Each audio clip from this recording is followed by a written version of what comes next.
सबैजनालाई प्रभु येशू क्रिस्टको नाममा जय मसीह।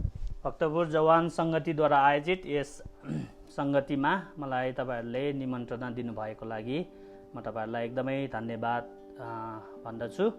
र हाम्रो अध्यक्षज्यू पनि हुनुहुन्छ पासाङज्यू, तपाईँलाई नै जय मसीह अनि धन्यवाद परमेश्वरलाई आजको यो दिनको लागि।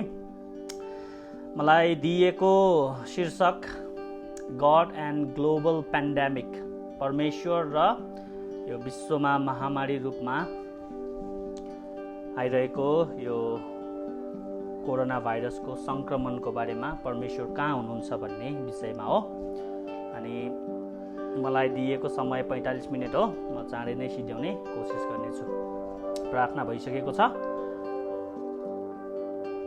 अनि हामीलाई थाहा छ यो संसार अहिले यो प्रसव वेदनाको पीडामा छटपटाइरहेको छ। यो महामारीको कारणले हामी सबैजना यो दुःखको आँसुको बेसी भएर गुज्रिरहेका छौँ अनि मृत्युको उपत्यका भएर हिँडिरहेका छौँ। अनि यो कोरोना भाइरसको महामारीले संसारलाई उलटपुलट पारिदिएको छ। आजसम्मको तथ्याङ्क हेर्ने हो भने 8,28,000 जना मरिसकेका छन् अनि धेरैजना सङ्क्रमित भइसकेका छन् अनि धेरैजनाले अन्तिम सास फेरिरहेका छन्। धेरैजनाले सुसाइड गरिसकेका छन्, धेरैजना अर्फन भएका छन्, बुवाबिन आमाबिन भएका छन्, अनाथ भएका छन्, तुहुरा भएका छन्। अनि धेरै समस्याहरू यसले चाहिँ निम्ताएको छ। आर्थिक, सामाजिक, राजनैतिक र धेरै अन्य समस्याहरू यसले ल्याएको छ हाम्रो यो संसारमा। अनि म स्कटल्यान्डमा बसेको थिएँ अनि स्कटल्यान्डका साथीहरूसँग मैले उहाँहरूसँग कुरा गरिरहँदा उहाँले भन्दै हुनुहुन्थ्यो कि स्कटल्यान्डमा एकदमै दर्दनाक तरिकाले चाहिँ मान्छेहरू चाहिँ मरिरहेका छन् कि उनीहरूले त्यो मर्दाखेरि आफ्नो आफन्तजनहरू पनि देख्न पाएका छैनन्, अन्तिमचोटि मुख पनि हेर्न पाएका छैनन् र उनीहरू त्यसरी सान्त्वनाविहीन भएर एकदमै दर्दनाक यातनामा मर्नु परेको यथार्थ भनिराख्नु भएको थियो। त्यति मात्र नभए उनीहरूको अन्त्येष्टि फ्युनरल पनि एकदमै कोही पनि नभइकनै फ्युनरल भएको कुरा मलाई उहाँले भनिराख्नु भएको थियो। अनि एकदमै हामी यो कुरामा एकदमै शोक मनाउँछौँ अनि हामी सबैजना प्रार्थना गरिरहेका छौँ यसको अन्त्य होस् भनेर। अनि नेपालको अवस्था हामीलाई थाहा छ। नेपालमा दिन प्रतिदिन अवस्थाहरू बिग्रिँदै गइरहेको छ। हामी यो महामारीको कारणले हाम्रो अवस्था एकदमै नाजुक, एकदमै गम्भीर हुँदै गइरहेको छ। 175 जना मरिसकेका छन्, 35,500 केसहरू भइरहेको छ, त्यतिजनालाई सङ्क्रमित भएको र यो एकदमै वाइल्ड फायर जस्तो एकदमै आगो जस्तै यो फैलिरहेको छ, धेरैजनालाई मारेको छ। नेपालमा यो समस्यामाथि अर्को समस्या पनि आएको थियो। हामीलाई थाहा छ कि लोकस्ट अर्थात् सलहले धेरै बाली नाली खाएको अनि धेरै बाढी पहिरोले हाम्रो नेपाली दाजुभाइ दिदीबहिनीहरू मर्नु परेको, घरबार विहीन हुनु परेको। अनि तपाईँलाई थाहा छ कि छैन, 900 जनाले नेपालमा सुसाइड गरिसकेको छ यो लकडाउनभरिमा।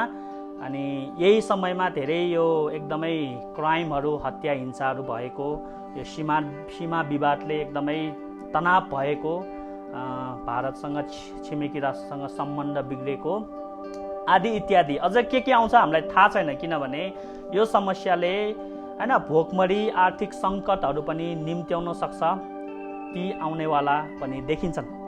अनि जताततै अन्धकारै अन्धकार, कोलाहल मचेको एकदमै दर्दनाक यातना चाहिँ भएको हामीले पाउँछौँ। अनि नेपालको जुन टुरिज्म, नेपालको एकदमै स्रोत टुरिज्म एकदमै नराम्रोसित प्रभावित भएको छ। साथै जुन हाम्रो नेपाली दाजुभाइ दिदीबहिनीहरू विदेशमा काम गरेर जुन रेमिटेन्सले हाम्रो सरकार चल्छ त्यो पनि एकदमै नराम्रोसित बिग्रिसकेको छ। यस्तो अवस्थामा, यो महामारीको अवस्थामा परमेश्वर कहाँ हुनुहुन्छ? आज हामी यो विषयमा छलफल गर्नेछौँ। परमेश्वर के गर्दै हुनुहुन्छ? अनि परमेश्वरले किन वास्ता नगरेको जस्तो हामीलाई अनुभव भइरहेको छ। हामी एक तरिका या अन्य तरिकाले यो महामारीसँग जुधिरहेका छौँ। हामी सबैजना कुनै न कुनै प्रकारले ग्रसित छौँ, अप्ठ्यारोमा छौँ, अभावमा छौँ। विभिन्न समस्याहरू आएर बसेको छ हाम्रो जीवनमा। आर्थिक, मानसिक, मनोवैज्ञानिक र आदि इत्यादि समस्याहरूले हामी घेरिएका छौँ। भविष्यको चिन्ता, मृत्युको डरले हामीलाई खाएको छ। हामी के सोचिरहेका छौँ यो समयमा कि परमेश्वर जब सुखका दिनहरू हुन्छ परमेश्वर हामीसँग हुनुहुन्छ, जब दुःखका दिनहरू आउँछ परमेश्वर हामीबाट टाढा गएको जस्तो हामीले अनुभव गरिरहेका छौँ कि? धेरै मानिसहरूले, मलाई लाग्छ संसारमा धेरै मानिसहरू जसको कमजोर विश्वास छ, उनीहरूको विश्वासको जहाज डुबेको छ। उनीहरूले अयुबको श्रीमती जस्तो तर्क गरेका छन् कि सुखमा मात्र रमाउने तर दुःखमा चाहिँ परमेश्वरले सहायता नगरेको भनेर अयुबको श्रीमतीले अयुबलाई चाहिँ परमेश्वरलाई सराप्नु भनेर त्यस्तो कुराहरू सुनाएको चाहिँ हामीले पाउँछौँ। तपाईँलाई थाहा छ एउटा कथा, एउटा सानी बच्चीले सपनामा देख्छे कि समुद्रको छेउमा येशू ख्रीष्टसँगै हिँडिरहेको, अनि त्यो बच्चीले त्यहाँ चारवटा पाइलाहरू देख्छन् अनि उसले सोध्छन् ओहो येशू ख्रीष्ट म सँगसँगै हुनुहुन्छ, त्यही भएर म खुसी छु। अनि एकदमै त्यहाँ घाम लागिरहेको हुन्छ, एकदमै रमाइलो दिन भएको हुन्छ, अनि सुखमा येशू ख्रीष्ट म सँगसँगै हुनुहुन्छ भनेर। अनि त्यहाँ के हुन्छ, एक्कासी त्यहाँ आँधी बेरी आउँछ, हावाहुरी चल्छ, त्यसपछि त्यो पाइला हराउँछ दुईटा त्यहाँ, अनि दुईटा मात्र पाइला हुन्छ। त्यसपछि त्यो बच्चीले के सोध्छन्, प्रभु तपाईँले त मलाई सुखमा सुखमा चाहिँ तपाईँ म सँगसँगै हुनुहुन्थ्यो, तर दुःखमा हुँदा त तपाईँले मलाई छोड्नु भयो, खोइ तपाईँको पाइला यहाँ दुईटा मात्र पाइला छन्, मेरो मात्र पाइला देख्छु भनेर चाहिँ त्यो बच्चीले चाहिँ एकदमै गनगन गरेको, कम्प्लेन गरेको हामीले पाउँछौँ। त्यो कथा तपाईँले सुन्नुभएको होला। अनि त्यो काँडाको बाटो भएर जाँदा, त्यो अन्धकारको बाटो भएर जाँदा त्यो बच्ची चाहिँ एकदमै डराउँछिन्। अनि पछि येशू ख्रीष्टले भन्नुहुन्छ, छोरी सुखको दिनमा म तिमी सँगसँगै हिँडेको थिएँ, तिम्रो साथमा थिएँ म, तर जुन दुःखको दिनमा त्यो दुईटा पाइला तिमीले देखिरहेका छौ त्यो तिम्रो होइन, त्यो मेरो हो। दुःखमा तिमीले सामना गर्न सक्दैनौ भनेर मैले तिमीलाई आफ्नो काँधमा बोकेको छु भनेर। है, हाम्रो विश्वास कस्तो छ? यदि हाम्रो विश्वास दरिलो छ भने हामीले यो अन्धकारका दिनमा पनि परमेश्वर हामी सँगै हुनुहुन्छ भन्ने कुरामा हामी रमाउँछौँ। तर हाम्रो विश्वास फितलो छ भने हामी गनगनाउँछौँ, जसरी इजरायलीहरूले 40 वर्ष गनगनाए। जब त्यो अभाव, गरिबी, त्यो समस्या, युद्ध आए तब उनीहरू चाहिँ एकदमै गनगनाएको हामीले पाउँछौँ। त्यही भएर हाम्रो विश्वास कता छ? अनि यो जवान अवस्थामा मलाई थाहा छ धेरै प्रश्नहरू आउँछ, धेरै समस्याहरू आउँछ। अनि विश्वास गर्नुस् नगर्नुस्, हामी आजसम्म जीवित छौँ, आजसम्म हामीले घाम देखेका छौँ, श्वास फेर्न पाएका छौँ, यो परमेश्वरको अनुग्रह हो। परमेश्वरले हामीलाई जीवित राख्नु भएको छ, किनभने कतिजनाले आजको दिन देख्न पाएनन्, आजको घाम देख्न पाएनन्, आज श्वास फेर्न पाएनन्, र कतिजनाले भोलिको दिन, भोलिको नयाँ दिन देख्न पाउने छैनौँ। हामी यो कुरामा रमाउनु पर्छ। अब परमेश्वर कहाँ हुनुहुन्छ? परमेश्वर के गर्दै हुनुहुन्छ अहिले? यो एकदमै जल्दो बल्दो प्रश्न हो। परमेश्वर के गर्दै हुनुहुन्छ? परमेश्वर कहाँ हुनुहुन्छ? अनि बाइबलले हामीलाई एकदमै राम्रोसित जवाफ दिन्छ। परमेश्वर जहाँ पहिला हुनुहुन्थ्यो त्यही हुनुहुन्छ। उहाँ अपरिवर्तनीय परमेश्वर हुनुहुन्छ। हामी परिवर्तन हुन्छौँ, हाम्रो अवस्था परिवर्तन हुन्छ, हाम्रो आर्थिक अवस्था या विभिन्न अवस्थाहरू परिवर्तन हुन्छ, तर परमेश्वर कहिले पनि परिवर्तन नहुने, कहिले पनि हल्लाउन नसकिने चट्टान हुनुहुन्छ। उहाँ जहाँ थियो, जहाँ हुनुहुन्छ त्यही अहिले पनि हुनुहुन्छ। उहाँ कहिले पनि विचलन हुनुहुन्न, उहाँ सदैव एक समान हुनुहुन्छ। अनि हिब्रू 13 को 8 पदमा भन्छ कि परमेश्वर हिजो, आज र भोलि सदा सर्वदा एक समान हुनुहुन्छ। हाम्रो अवस्था परिणत हुन्छ तर उहाँ परिणत हुनुहुन्न। त्यही भएर उहाँको प्रेम र अनुग्रह हाम्रो सुखको दिनमा जति बहन्छ त्यति नै दुःख र डरलाग्दो दिनमा त्यति नै बहन्छ, अविरल रूपमा बहन्छ। उहाँको प्रेममा कहिले पनि घटी कमी हुँदैन। हाम्रो प्रेममा घटी कमी हुन्छ, उहाँलाई हामीले गर्ने प्रेममा घटबड हुन्छ, तर उहाँमा कहिले पनि घटबड हुँदैन। के उहाँ यो सबै समस्यामा असमर्थ हुनुहुन्छ त उहाँ? हैन, कोरोना भाइरसले गर्दाखेरि उहाँ ओहो मेरो संसारमा के भयो, मैले त यो सोचेको पनि छैन भनेर उहाँले के त्यसरी सोचिराख्नु भएको छ त? पक्कै पनि छैन। उहाँ सर्वशक्तिमान, सर्वज्ञानी, सर्वव्यापी हुनुहुन्छ र उहाँलाई सबै कुरा थाहा छ। उहाँको नियन्त्रण भन्दा बाहिर कुनै पनि अवस्था गएको छैन प्रियहरू है। यो कुरा चाहिँ एकदमै हामीले बुझ्नुपर्ने यो महामारीको दिनमा। उहाँ कहिले पनि अचम्मितमा हुनुहुन्न। उहाँलाई कसले सल्लाह दिन सक्छ? के उहाँलाई भविष्य थाहा छैन पहिलादेखि नै? उहाँ सबै कुरामाथि नियन्त्रण गर्नुहुने हुनुहुन्छ। उहाँको नियन्त्रण भन्दा बाहिर केही पनि कुरा जान सक्दैन। परमेश्वर सार्वभौम हुनुहुन्छ। सार्वभौम भनेको उहाँको नियन्त्रण भन्दा केही पनि कुरा जान सक्दैन। यदि उहाँ सार्वभौम हुनुहुन्छ, यदि उहाँको प्रभुत्व यो संसारमा छ भने किन यो दुःख अभाव आइरहेको? हामी क्रिस्चियनहरू, उहाँको सन्तानहरू पनि किन मरेको? धेरैजना क्रिस्चियनहरू मरिसक्यो अमेरिकामा, युरोपमा, तपाईँलाई थाहा छैन किन मरेको? किन त्यो अभाव, किन यस्तो समस्या आफ्नो जनहरूको लागि भनेर हामीलाई प्रश्न आउन सक्छ। अनि त्यो स्वाभाविक हो, सबैलाई आउँछ, अनि जवान अवस्थामा झन् धेरै आउँछ। अनि यसको उत्तर बाइबलले हामीलाई राम्रोसित दिन्छ, किनभने बाइबलले कहिले पनि यस्तो हुँदैन भनेर प्रतिज्ञा गरेको छैन। यस्तो हुन आउनेछ भनेर बाइबलले बरु प्रतिज्ञा गर्नुभएको थियो। येशू ख्रीष्टले पहिला नै पूर्व सूचना दिनुभएको थियो कि संसारमा यस्तो यस्तो अवस्थाहरू आउँछ भनेर उहाँले पहिला नै भन्नुभएको थियो। त्यही भएर यो जसले के भन्छ हैन, कहिले पनि दुःख हुँदैन, कहिले पनि अभाव हुँदैन। येशू ख्रीष्टलाई विश्वास गर्नु, सबै ठिक हुन्छ, आरामदायी हुन्छ, रोग कहिले लाग्दैन भनेर यो जुन समृद्धि सुसमाचारले नेपालमा एकदमै फैलिरहेको छ नि, यो प्रोस्पेरिटी गस्पल एकदमै गलत हो। त्यो यदि धर्मीले दुःख पाउँदैन भन्यो भने अयुबको पुस्तक काम लाग्दैन। अयुब धर्मी थिए, अयुबले एकदमै दुःख भोगे, यहाँसम्म कि दुःखको गहिराइमा गए अयुब, हो कि होइन? बाइबलले कहिले पनि हामीलाई त्यस्तो प्रतिज्ञा गर्दैन यस्तो आउँदैन भनेर। म तपाईँलाई एउटा पद पढिदिन्छु, यो लुका 21:11 पद।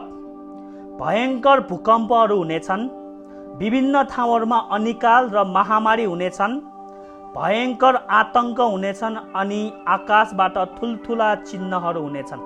यहाँ के भनेको छ? महामारी है, भयङ्कर महामारी हुनेछन् भनेर भनेपछि येशू ख्रीष्टले हामीलाई पहिला नै भनिसक्नु भएको थियो यस्तो हुन आउँछ भनेर है। त्यही भएर प्रियहरू, जे पनि हुन आउँछ, जे पनि हुन आउनेछ र जे पनि भइरहेको छ, चाहे दुःखको दिन होस् चाहे असल दिन होस्, उहाँ सार्वभौम हुनुहुन्छ। उहाँको इच्छा, उहाँको योजना बिना एउटा भङ्गेरा पनि पृथ्वीमा झर्दैन भनेर वचनमा लेखिएको छ। यताबाट उता हुँदैन। उहाँको इच्छा र योजना बाहेक यस संसारमा केही पनि हुन्न। उहाँ पूर्ण रूपमा नियन्त्रण गर्ने हुनुहुन्छ। केही पनि उहाँको योजना बिना यताउति हुँदैन, किनभने उहाँले भविष्यलाई अगाडिदेखि नै जान्नुहुन्छ। यदि सुन्नुहोस् है राम्रोसित, यदि यो कोरोना भाइरस माथि परमेश्वरको नियन्त्रण छैन भने, कोरोना भाइरसलाई परमेश्वरले नियन्त्रण गर्न सक्नुहुन्न भने कोरोना भाइरस चाहिँ परमेश्वर हुन्छ। बुझ्दै हुन्छ नि? परमेश्वरले सबै कुरामाथि नियन्त्रण गर्न सक्नुपर्छ यदि उहाँ सार्वभौम हो भने, नत्र भने कोरोना भाइरस चाहिँ परमेश्वर हुन्छ। कोरोना भाइरस माथि परमेश्वरको नियन्त्रण भएको कारणले उहाँ परमेश्वर हुनुहुन्छ। उहाँ वर्तमान अवस्था र भविष्यको अवस्थामा मात्र के भन्छ, भूतकालको अवस्थामा मात्र सार्वभौम हुनुहुन्न, उहाँ भविष्यका अवस्थाहरूमा पनि उत्तिकै सार्वभौम हुनुहुन्छ। उहाँलाई थाहा छ भविष्यमा के हुन आउँछ भनेर। अनि यदि यो हामीले विश्वास गर्न सकेन भने प्रकाशको पुस्तकलाई हामीले कसरी विश्वास गर्ने? किनभने प्रकाशको पुस्तक त सबै भविष्यको बारेमा हो कि होइन? भविष्यमा के हुन आउन लागेको छ त्यो लेख भनेर यूहन्नालाई येशू ख्रीष्टले भन्नुभएको। त्यही भएर प्रकाशको पुस्तक बुझ्नलाई हामीले यो विश्वास गर्नुपर्छ कि परमेश्वर भविष्यमाथि सार्वभौम हुनुहुन्छ। यदि भविष्यमाथि उहाँको नियन्त्रण छैन भने हामी एकदमै दुखित अवस्थामा छौँ। है, प्रकाशको पुस्तकले के देखाउँछ कि भविष्यको कुरालाई मण्डलीको निम्ति वर्तमानमा ल्याइदिनु भयो ताकि मण्डली अन्योलमा नपरोस् भनेर। भविष्यमा के हुन लागेको छ त्यो कुरालाई उहाँले वर्तमान अवस्थामा ल्याइदिनु भयो।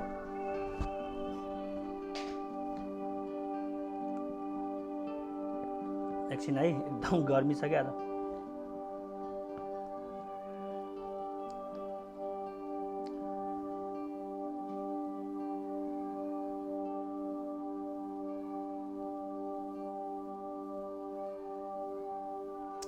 म तपाईहरुलाई दुईटा पद पढिदिन्छु, मत्ती 10:29 र 30।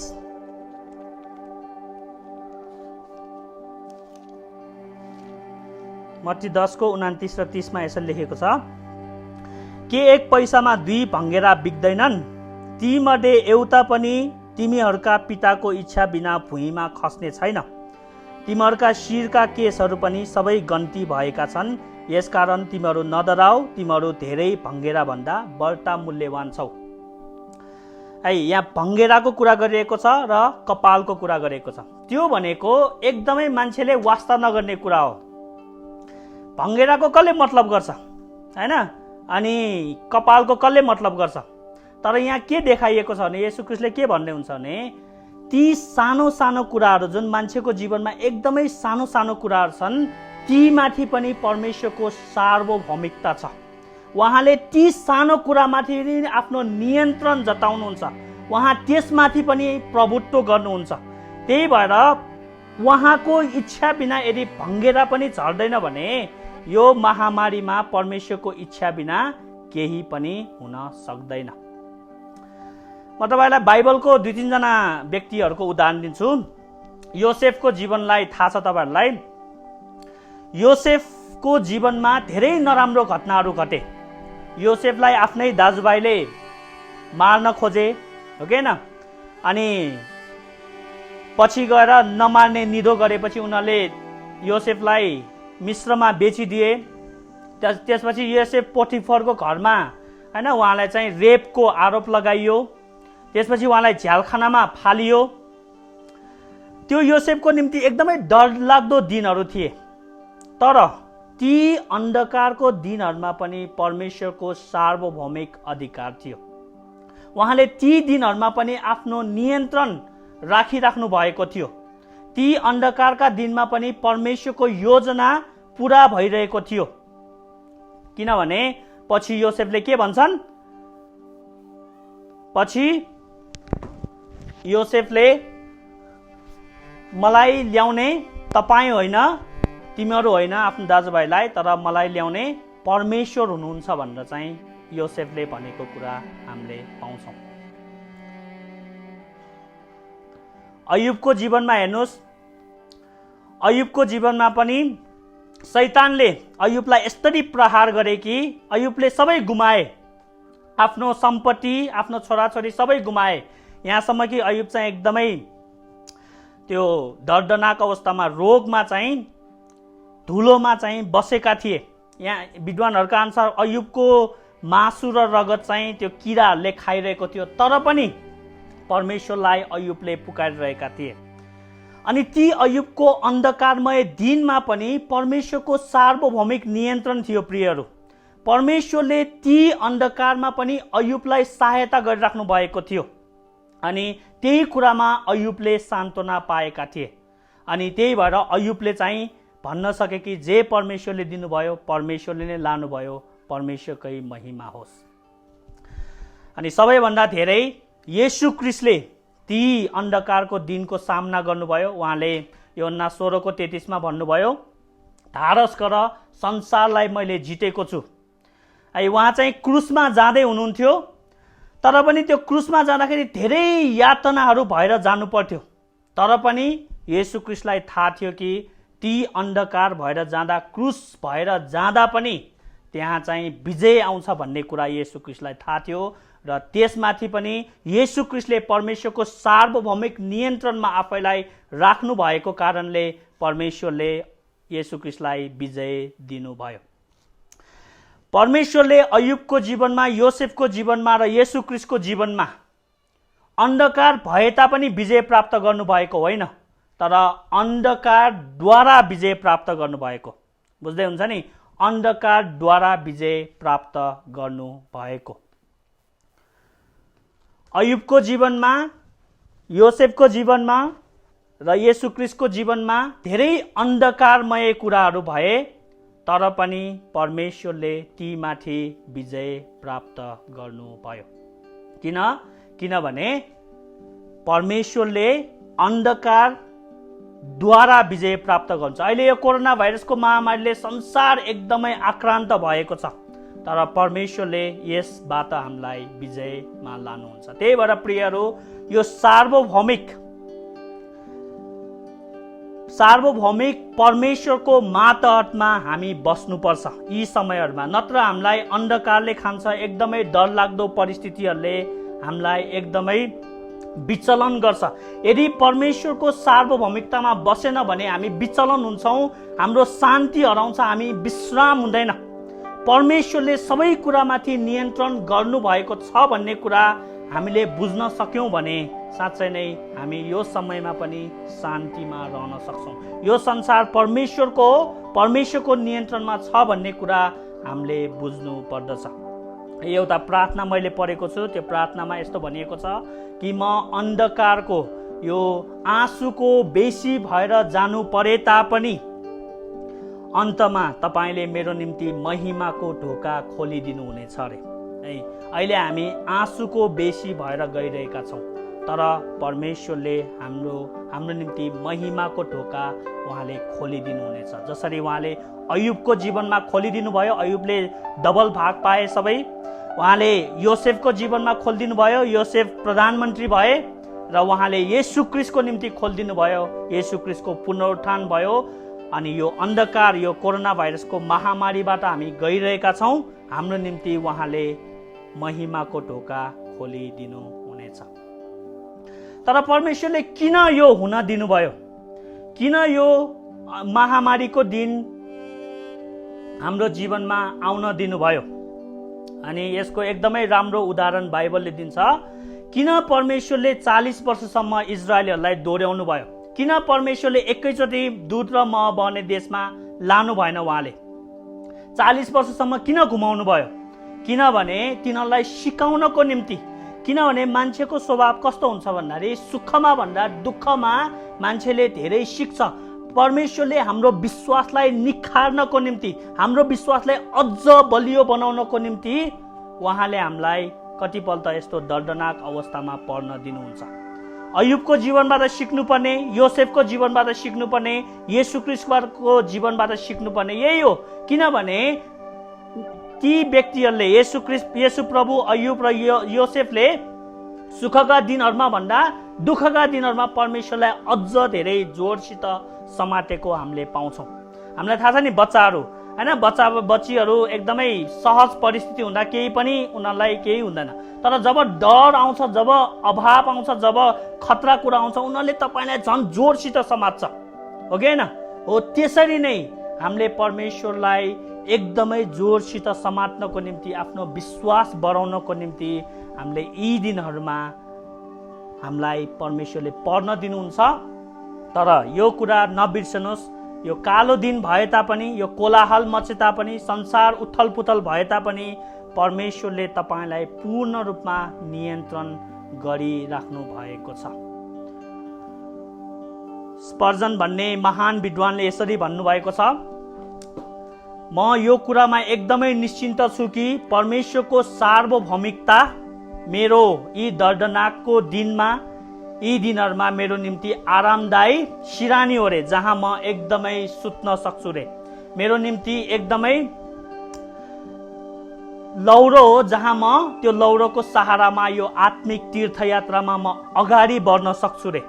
त्यही भएर हामी यो परमेश्वरको सार्वभौमिकतामा हामी एकदमै आनन्दसित पल्टिनुपर्छ।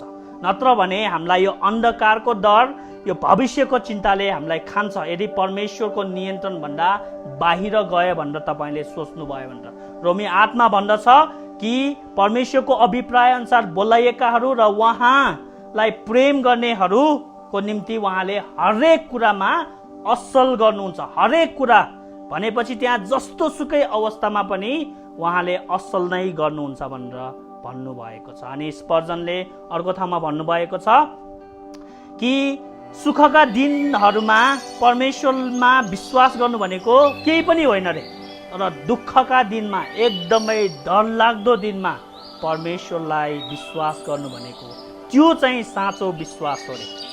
अनि परमेश्वरले यो दुःखका दिनहरूलाई आगोको भट्टी जस्तै हो रे त्यो उहाँको यो दुःखका दिनहरू, जहाँ उहाँले आफ्नो सुन पगाल्नुहुन्छ रे। सुन भनेको हामी हो। जति जति दुःख आयो त्यति त्यति नै हामी खारिँदै जान्छौँ। अर्को विद्वानले भनेका छन् यो दुःखका दिनहरू, यी अफ्लिक्सनहरू चाहिँ के हो रे, यो अफ्लिक्सनहरू चाहिँ हामीमा पवित्रताको अभिवृद्धि गर्छ रे। किनभने जति हिरालाई काटिन्छ हिरा त्यति नै धेरै चम्किन्छ रे।